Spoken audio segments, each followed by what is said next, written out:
Hi, so I will talk about Mossbauer spectroscopy, and I am filming it again. So I will basically not be able to explain as much in detail as I had explained in my previous video. I think the file got corrupted. Okay, so anyway, let's just forget that. And so Mossbauer spectroscopy. Okay, it's like one of my favorite physicists, Rudolf Mossbauer. He actually came up with Mossbauer spectroscopy in the year 1958, and it was his PhD work, right? And I think he's like the fastest, he got the Nobel Prize in the shortest time. Like 1958, he came up with Mossbauer spectroscopy, and in 1961 he got the Nobel Prize in physics. So he's one of my famous, he's one of my very like I admire him a lot, along with Nikola Tesla. So these two are my famous physicists, right? Anyway, coming on to the Mossbauer spectroscopy. So now let's just talk about what he did, right, and how he did it. So what he did was, for example, if we have, let's say, cobalt 57, right? This is a cobalt, right? Now what happens is, this cobalt, I'll come on to the details, just follow me, okay? I had a different approach in the other video, but anyway, I'll continue. And one more thing, that I'll be talking about isomery shift in this video, and in the next part I'll be talking about quarter pole splitting and magnetic splitting, because isomer shift in itself is a really big portion, okay? So we have our cobalt. Now this cobalt, it captures a K electron capture. So it captures a K electron, okay, and what happens is then we get our 57 Fe26 in excited state. Okay, so this cobalt isotope, it's very unstable. So what it does is it captures a K electron. What I mean by capture of K electron is that, see, when an isotope is unstable, it will when a nucleus is unstable, it will basically from the inner shell S electrons, it will take one electron, the nucleus, right? So once the nucleus takes one electron, the proton and the electron, they come together to form a neutron, okay? So it takes one of the inner electrons. So what happens is, see, we have 27 electrons, the atomic number is 27, so 27 electrons and 27 protons, and there are 30 neutrons, right? Now once this S electron is captured, and the electron and proton, they form a neutron. So our atomic mass is equal to the number of electrons, okay, number of protons plus number of neutrons. So if one proton is reducing and one neutron is forming, so the atomic mass will remain same. But since one proton is reduced or one electron is reduced, our atomic number becomes 26. Right, so we get our iron isotope, which is 57 Fe26. Okay, now what happens is, this is, let's say, the ground state of this iron, right? This is the second excited state, and this is the first excited state. Now this second excited state, it can directly come down like this and lead to expulsion of a gamma ray, right? Or what it can do is, it can come down like this, and then from here it can further come down to the ground state. From the second excited state will come to the first excited state and then to the ground state, and the energy of this first excited state is 14.4 kilo electron volt. Okay, now we are interested in this emission. So once it comes to the ground state from the first excited state, it leads to the emission of gamma ray. Okay, it leads to the emission of gamma ray. Now this gamma ray is actually is what we are interested in. We are not interested in the from second excited state to the ground state. The reason being, there are certain you can say eligibility criteria for Mossbauer spectroscopy, right? So the first one should be that this first excited state, the half-life of this excited state should be relatively stable. So this excited state is actually stable for 10 to the power minus 7 seconds, which is good enough for Mossbauer spectroscopy. Okay, so this is one of the reasons that this excited state should be stable. Second, the energy that is released. So energy over here of this gamma ray is 14.4 kilo electron volt, right? the energy is 14.4 kilo electron volt, and this is also very important because if it's of a higher energy, see, from second excited state to ground state, it will require a higher energy, and I'll tell you why we do not require much higher energy gamma rays. Okay, so this is the process, right? So in the net exam, actually there was a question, that's why I'm telling you, because over there was this question that we had this cobalt isotope, and it leads to K electron capture to get this 57 Fe26. Okay, there was this question recently that came in the exam in June or December. Right, sorry about that. So what happens is that we do not require a higher energy gamma ray, and I'll come on to the reason later. Okay, so this is the basic process. There's a K electron capture, and then when comes back to the ground state, there's a release of the gamma ray. From the first excited state, it comes to the ground state, and there's a release of gamma ray, right? And the energy of that gamma ray is 14.4 kilo electron volt. Okay, so now how can we utilize this? Okay, now let's talk about that. So what happens is, say we have a source, okay, and the source is known to us. Okay, just a second.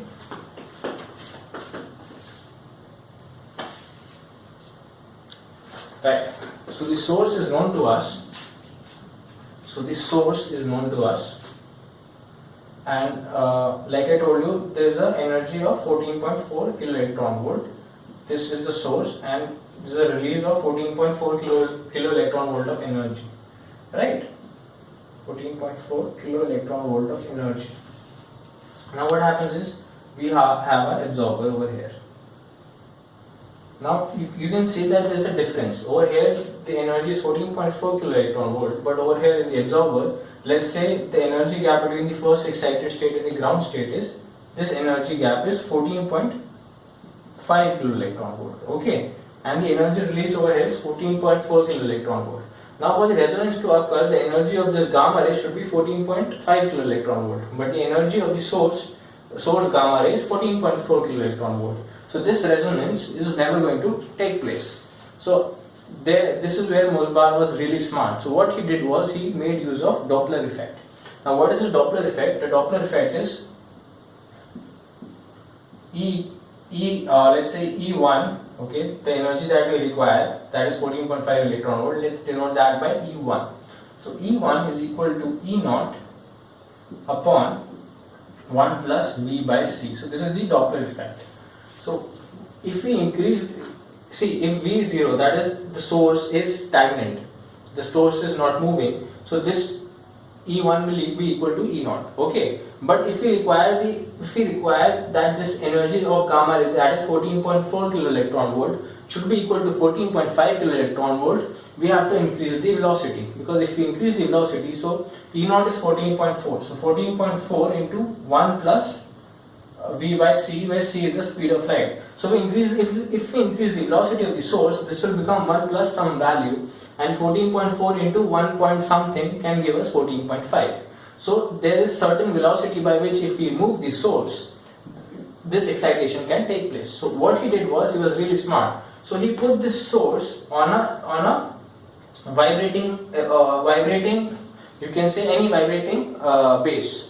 So he put this source on a vibrating base. Now this vibrating base is moving in the speed of millimeter per second. Okay, see, I have taken this hypothetically. So the energy gap between these two states is very less, and the energy gap between the source and absorber comes because the absorber is in a certain different electronic and magnetic environment than our source. Okay, so our absorber is in a certain different magnetic environment than our source, and because of that, what happens is, there is a certain small shift, and this shift I represented by 14.5, but the shift is really small. So that is why this vibrator, you can say, needs to be moved only in the speed of millimeter per second. Okay, not, the speed should not be very high.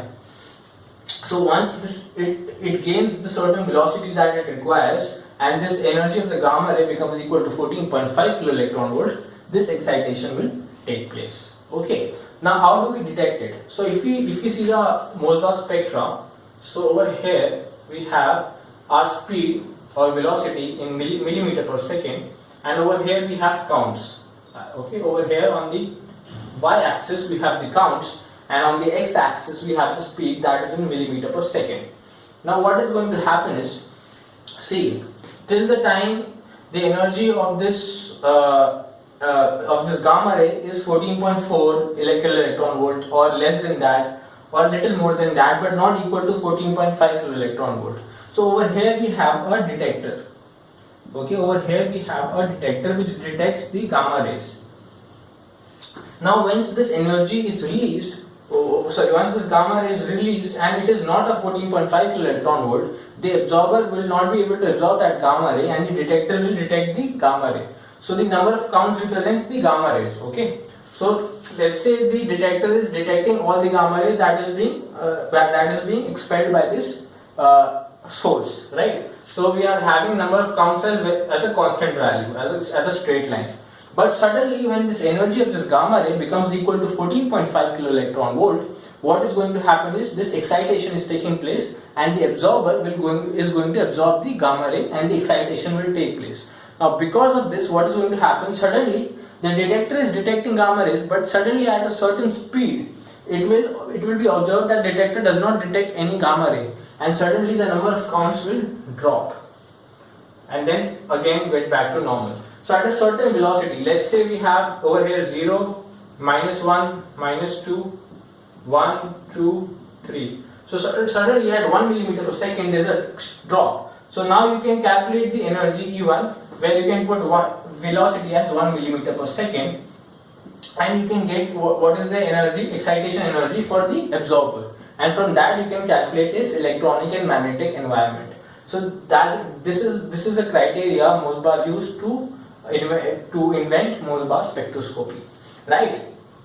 Okay. And one more thing I want to do is, this can only be done in solid state, and it can only be done by certain atoms. Like I told you, the energy requirement is there. The energy should match, and the half-life of the excited state should be favorable, right? So the tin is one atom, iron is one atom, iodine. So there are only certain atoms, certain limited atoms where Mossbauer spectroscopy can actually be used, and okay, it cannot be used for every atom. And tin and iron are one of the most studied atoms when it comes to Mossbauer spectroscopy. Now, okay, and the reason, and the one more thing is, it's called recoilless gamma ray spectroscopy. What I mean by recoilless is, see, what happens is when this gamma ray is ejected. Okay, now gamma ray is a very high energy ray. So once this gamma ray is ejected, what happens is there is a recoil. Okay, there is a recoil because of law of conservation of momentum. Like when you shoot a gun, there is a recoil, right? Some energy is lost in that recoil. So once this gamma ray is released, some energy is lost in the recoil. And similarly, when our absorber absorbs this nucleus, again there is some energy lost. So as it is, the energy gap between them is there, but what is happening is now some energy is lost while the source emits the gamma ray, and some energy is lost when the atom absorbs the gamma ray. So what this leads to is that this Mossbauer spectroscopy cannot be done in liquid and gaseous state, but it can be done in solid state. So what happens in solid state is, when once the recoil takes place, now in a solid atom, the recoil can be the recoil energy is distributed among all the atoms in the solid state, because they are very tightly packed. So the energy is actually distributed among all the atoms. But in gaseous and liquid state, the energy is taken by only a few atoms, because of which there is a higher loss in the energy of the gamma ray. But in solid state, there is very minimal loss, and that is why this can also be called as recoilless gamma ray spectroscopy. Okay, this is the reason why. And so it can only be done in the solid state because of the loss in the recoil velocity. And sometimes you can actually get the question either on Doppler effect. There have been 2 questions in NET and GATE from Doppler effect based on this particular formula. And one more question you can get is to find out the recoil energy. So recoil energy is represented by ER. Okay, the recoil energy is represented by ER, which is equal to half mv square. ER is the recoil energy and it's given by half mv square, where v is the velocity, which can be millimeter per second. It will be given in the exam, right? and this is the recoil energy. You can directly calculate from the formula. M is the mass, okay, mass of the nucleus. Okay, so right. So now let's come on to the applications of Mossbauer spectroscopy. So I'll talk about isomer shift now. Okay, and first let's talk about some basic Mossbauer spectroscopy. Okay, so for example, we have our iron compound.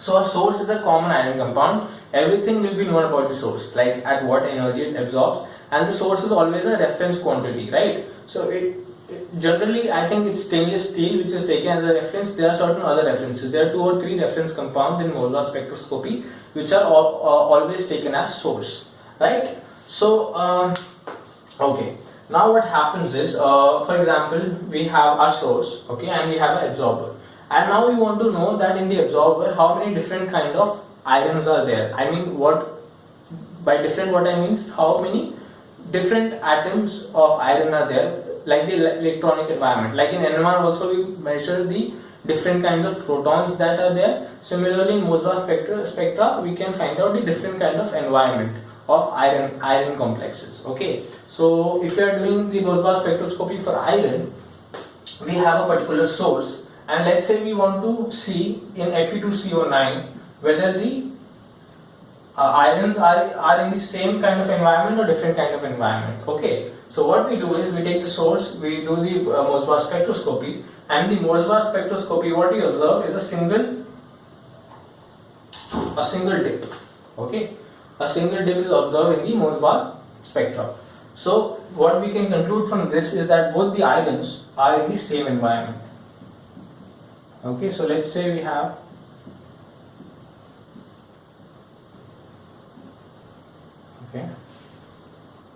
and we have 3 COs attached to each Fe.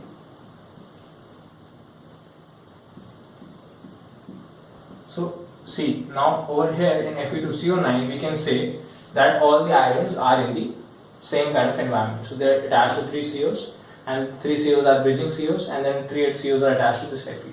So these both Fe are in the same environment, and so we can deduce that the structure of this Fe2CO9 is this. But let's say we have Fe3CO12, okay, Fe3CO12. Now in Fe3CO12, in one of the complexes, we get only one single, in the Mossbauer spectra, we only get one single dip. So we can say that these Fe are in the same environment. So we can say that the structure of Fe3CO12 is something like this. Or let's say if it's Fe3CO12. Okay. So we have 4 COs attached to each Fe, right? We have 4 COs attached to each Fe. So these all Fe are in the same environment. So we can say that we are getting one dip. So this is the structure. But similarly, if in the Mossbauer spectra of the same compound Fe3CO12 we get 2 dips. We get 2 dips, right? Now what happens is, now we know that there's certainly in the Fe3CO12 there are iron in 2 different kind of environments. Why that is happening is, see, we are getting 2 dips, means say let's say this dip is getting at 2 mm per second, and this dip we are getting at 3 mm per second. So we say, so for this 2 mm per second dip, the energy will be different, and for this 3 mm per second dip, the energy will be different. That means there are 2 kinds of excited state. So we have a source, and there are 2 kinds of excited state at different energies, right? So one is being absorbed at 2 mm per second, and one is absorbed at 3 mm per second. So we can say there are 2 different kinds of Fes. So from this we can deduce the structure of Fe3CO12 as this. So let's say we have our Fe, right?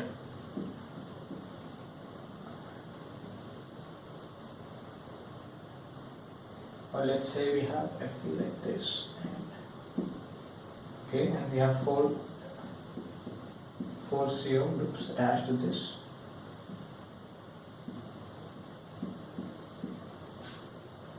Right.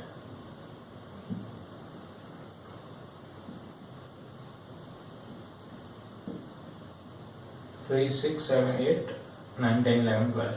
So we can say that the structure of this compound is this, because here these two Fe are in the same environment and this Fe is in different environment, and that is why we are getting two peaks, right? So this is one way to deduce the structure without using X-ray, right? So with the help of Mossbauer spectroscopy, we can determine in which form Fe3CO12 is existing. So these are two kind of forms where Fe3CO12 can exist, and with the help of Mossbauer spectra, we can determine the form of Fe3CO12. So in the exam, you can get questions like this, that you are getting two dips in the Mossbauer spectra, so identify the correct structure of the foreign iron complex, or like you can get you can get tin also in this in the same way, right?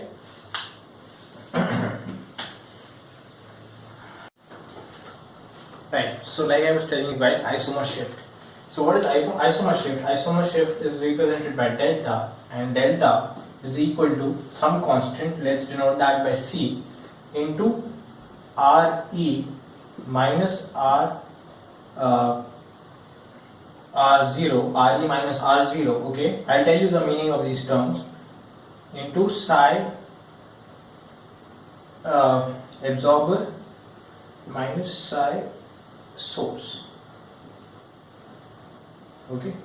Now what is this? See, the delta is the isomer shift value, the value of the isomer shift. Like I told you, different kind of complexes, they have different kind of electronic environments, because of which we'll have different kind of isomer shifts. We'll have different kind of values, right? It will not be the same as the source. So Re is the radius of the atom in excited state minus radius of atom in the ground state, which are represented by R0. Now this value Re minus R0. So the radius in the excited state and the radius in the ground state, this depends on the atom. So it is the property of the atom. So in case of iron, what happens is this excited state is the radius of the excited state is smaller than the radius of the ground state. So what happens is this term becomes 0, and this term becomes the value becomes negative, because the radius in excited state is less than the radius in the ground state. Okay, radius in the excited state is less than the radius in the ground state, and this value becomes negative.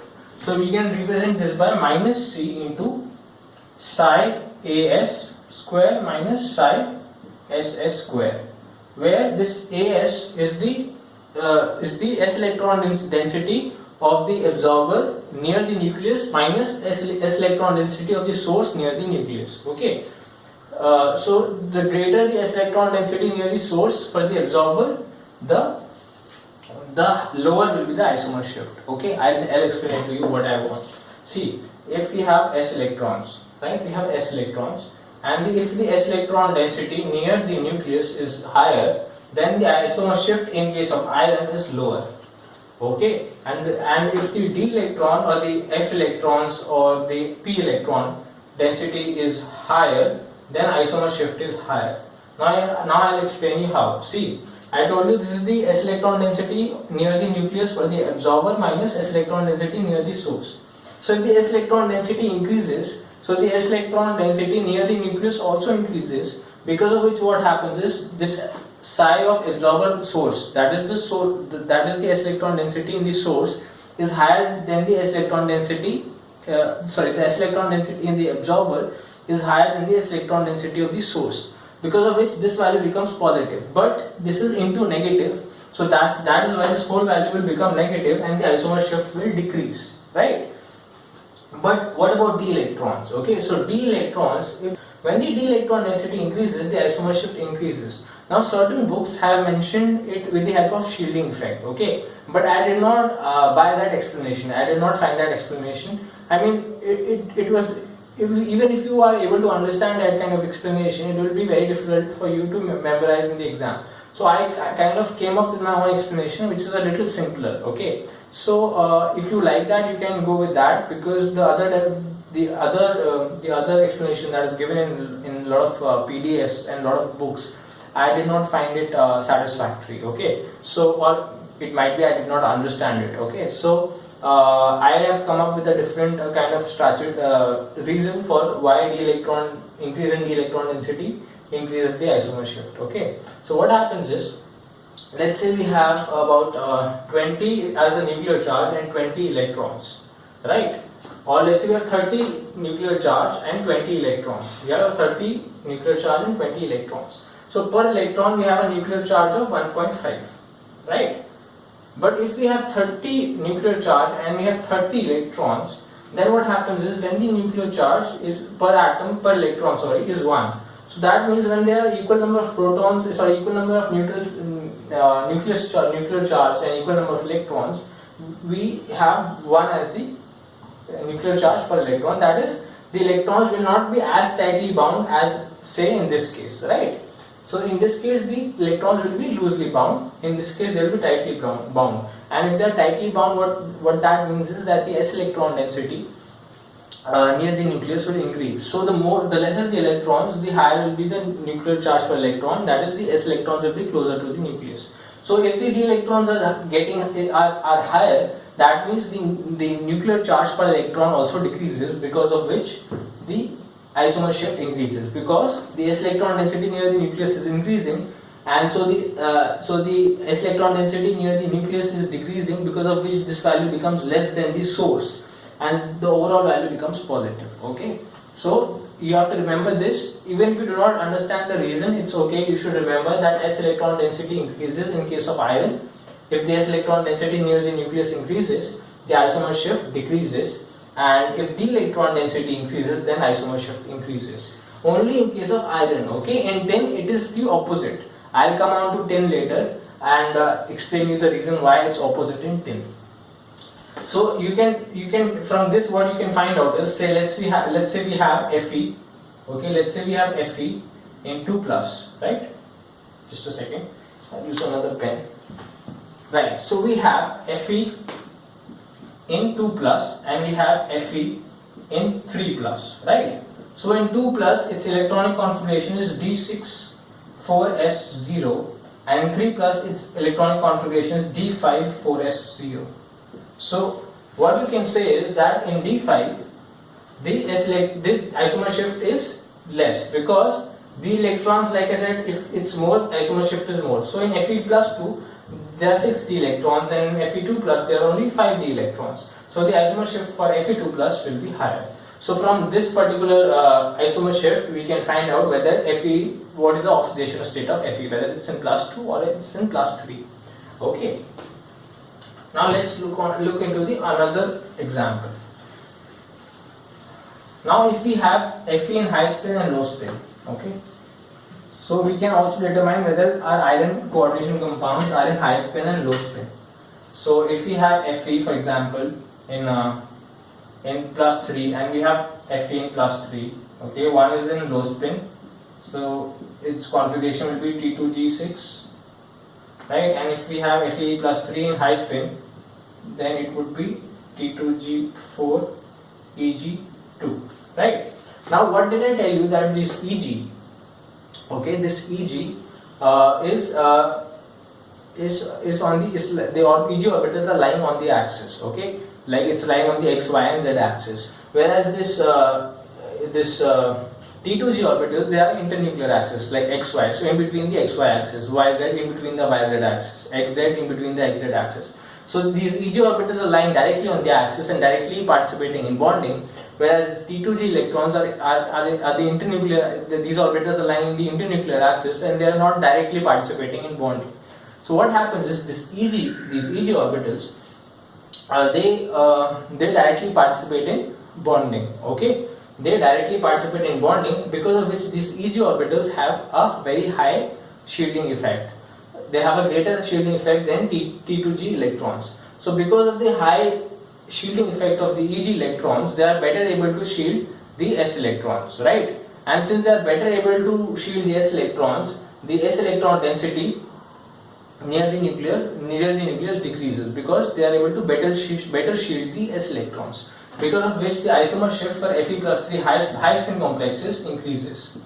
So the isomer shift increases for Fe plus 3 high spin complexes. Why?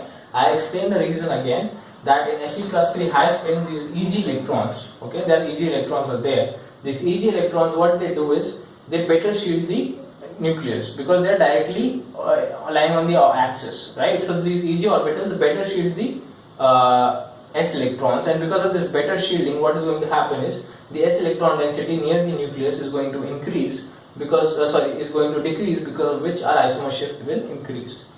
Or if you want to see, this is the bookish explanation. While one more explanation you can go with is, see, in low spin complexes, what happens is, generally low spin complexes, which kind of ligands form, like CO, right? Then we have CN. So these kind of nucleuses form low spin complexes. That is, they can do back donation. They can do back donation. So you can imagine that because of this back donation, what is going to happen is the s electron density, you can say, will increase. Because of the back donation, the s electron density is going to increase, and because the s electron density increases, what is going to happen is the isomer shift will decrease. So for low spin complexes, you can remember this way, that the electron density for low spin complexes, the isomer shift will decrease because of the increase in s electron density. Or the other way is by remembering the Ag orbital. So whichever is more convenient to you, you can remember it that way. Okay. So now I'll just write it in short what we are having. So in the exam, you can directly predict by the help of isomer shift which kind of complex is there. So we have the highest isomer shift will be there for Fe+3 high spin complexes. Okay, followed by Fe+3 low spin. Fe+2 high spin, Fe+2 high spin. Then we have Fe+2 low spin, then Fe+3 high spin, and then Fe+3 low spin. So the highest isomer shift will be for Fe+2 high spin, right? Followed by Fe+2 low spin, then Fe+3 high spin, and then Fe+3 low spin. So remember this really well. Okay. Now another way is, if we have let's say FeF2, then FeCl2, FeBr2, and FeI2. So what happens is, see, F electron, the F atom, the F atom is really electronegative, right? So it will pull all the electrons towards itself. So if it will pull electrons towards itself, the s electron density in iron near the nucleus will decrease. So if the s electron density decreases near the nucleus, the isomer shift increases. So greater the electronegativity, the higher will be the isomer shift in case of iron. So over here you can say, as the electronegativity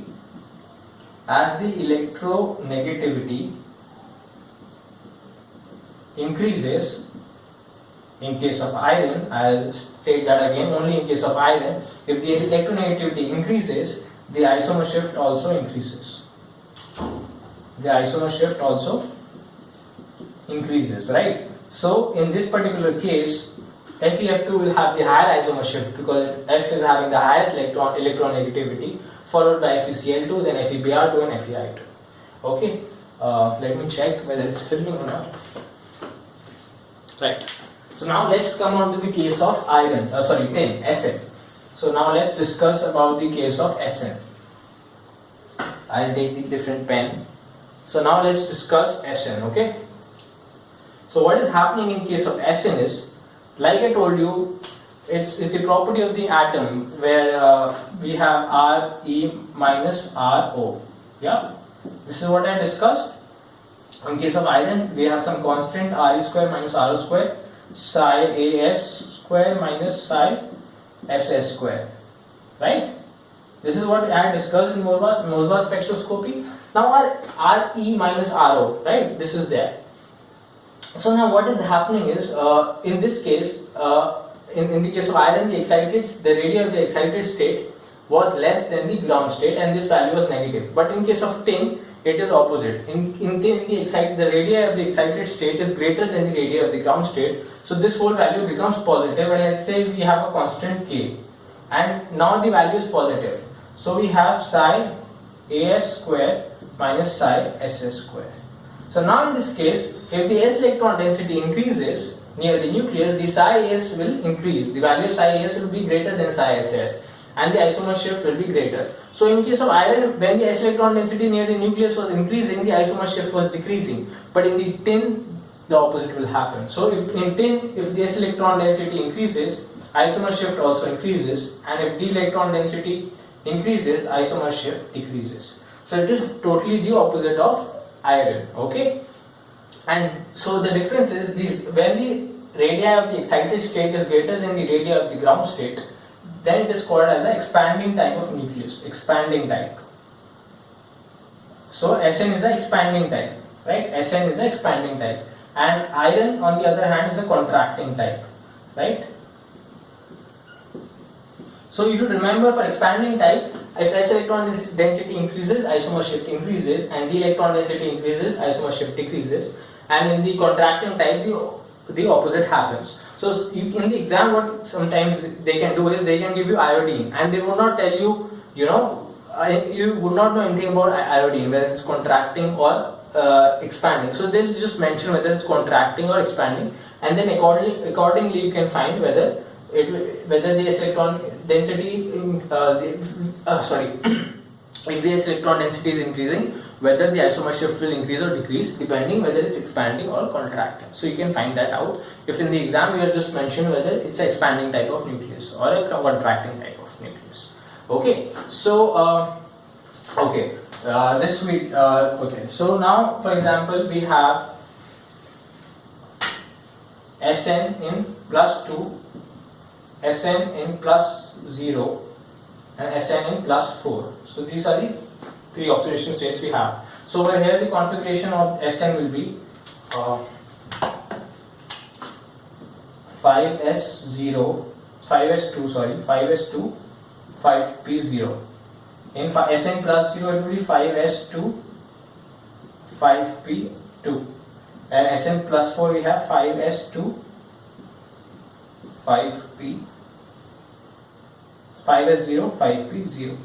So if you try and find out, see, S electron density is equal in both, but this also has some p electrons, and due to the shielding effect of p electrons, this will have a lower isomer shift. So the highest isomer shift will be for Sn +2, followed by this, and you can go with the definite. I think that will be better if you can go by effective nuclear charge method. So the effective nuclear charge on the S electrons will be less in this case than in this. See, S electrons are equal, but over here we also have p electrons. So the effective nuclear charge over here will be less, because of which the S electron density near the nucleus will be less, and so it will have a lower isomer shift than 5s2, 5p0, right? So, and this has the lowest because it does not have any S electrons as well. So 5s0, 5p0. So the highest the highest isomer shift will be observed for Sn +2 compounds, followed by Sn +0, and then Sn +4. And similarly, if you look at the electronegativity, in iron what was happening is the greater the electronegativity, the higher the isomer shift, because the fluorine was pulling away the electrons and the S electron density was decreasing, because of which the isomer shift was increasing. But if we have SnF2, SnCl2, SnBr2 and SnI4, then in this case it will be opposite. That if the electronegativity increases, now what is going to happen is the S electron density again is going to decrease near the nucleus, because of the pull of the electronegative atom. And because the S electron density is going to decrease, the isomer shift will also decrease in case of tin. So in case of tin, the higher the electronegativity, the lower the isomer shift. So you have to remember that. Okay. So I think this is good enough for this particular lecture, and in the next lecture then I'll be talking about quadrupole splitting, which is again a very important topic when we are coming on to Mossbauer spectroscopy. But generally a lot of questions are basically 80 to 90% of the questions that come in the exam from Mossbauer spectroscopy are based on isomer shift. There are only very few questions that are coming from quadrupole or magnetic splitting. Right, so in my next video I'll be talking about quadrupole splitting and magnetic splitting.